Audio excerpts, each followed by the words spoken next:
The Steam Controller, or Steam Controller 2 as some people are calling it, as it is the second attempt by Valve to make a Steam controller. It released May of 2026, and retails for $99, and is only officially available through Steam at the moment. And getting one requires going on a reservation list, at least at the time of this recording. This controller will work with any machine running Steam, meaning Windows machines, Mac machines, and even Linux machines, as well as other bits of hardware that Valve has released, such as the Steam Deck and Steam Machine. Looking at the controller, you'll notice it's an interesting hybrid between various controller styles, with the face buttons being like Xbox, but the sticks being symmetrical, like PlayStation. You will also notice an extra button sitting between two touchpads. The touchpads, of course, are a holdover from the original Steam controller, and that button is for use with Steam hardware primarily. Of course, we have 4 shoulder buttons, and we have 4 assignable back buttons, which can be assigned to any button on the controller, a keyboard key such as Escape, a mouse click, or even a macro. And these 4 buttons can be shut off completely if you are playing something where you don't need them, or they might possibly interfere, such as a fighting game. And it's worth noting that it's not just these 4 back buttons that are assignable. Literally every stick, button, and touchpad on this controller can be assigned to do whatever you want. I haven't found a game where I'd actually want to do that, but hypothetically I could see it being useful. The controller also supports gyro and has haptic feedback. In terms of durability, there is good news. The sticks are TMR sticks, and will likely outlast every other piece of the controller. Valve has also partnered with iFixit to make replacement parts for this controller, so with a little effort this controller could last years. The battery is supposedly rated to last 35 hours, and I've yet to see it suddenly shut off in the middle of gameplay. The controller itself can be used wired or wireless, and comes with a wireless dongle that doubles as a charger for the controller. But how does the controller actually work in practice?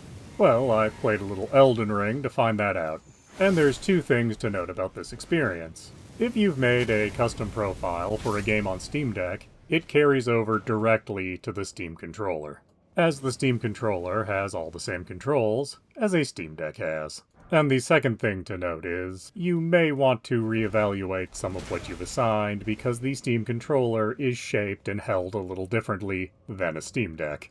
But playing Elden Ring, the sticks work great, the buttons are responsive, and the back buttons are well placed for my middle and ring fingers to hit them. So, for modern 3D games, I think we're doing pretty well here. But what about 2D games? We do need to test this D-pad out after all. And at first, I thought playing the Castlevania Dominus Collection would be a good way to do that, but these games don't require very much out of a D-pad. So I then thought a fighting game might be a better option for this, and I loaded up some Street Fighter Alpha 3. And I completely turned off the back buttons for this one, and I found myself pulling off moves with no problem. As I must whenever he's an option, I played as Dan. And it turns out the D-pad on this controller is indeed a quality D-pad. Now there were 2 other things I wanted to test. The touchpads, obviously, and the claim that this controller would work with any Steam game. So I chose a game that did not come with any controller support out of the box. Civilization 4, my personal favorite Civ. I made one of the touchpads into the mouse, and of course assigned 2 buttons to be right and left click. And yes, Civilization 4 was perfectly playable like this. As I played, I did end up saving and then re-editing the controller layout, as I don't use the keyboard very much when playing this game, but I did think of several functions I do need at certain points. And that's not the controller's fault, I just didn't think of them when I first made the layout.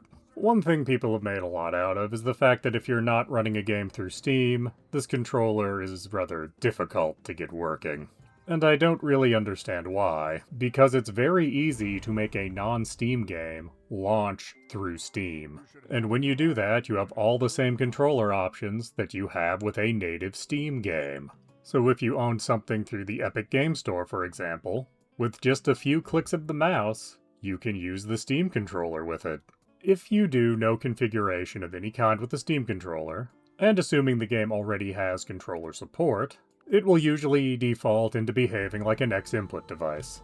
Which is good, because that's probably a good place to start if you've never played a particular game before. The best feature is definitely the ability to make a layout for every single game, as it's not uncommon for Pro controllers to have several layouts that you can switch between. A lot of them have 3 loaded into the controller, with the ability to make more and swap them out. But the Steam controller, you have a different layout for every single game in your library if you're so inclined.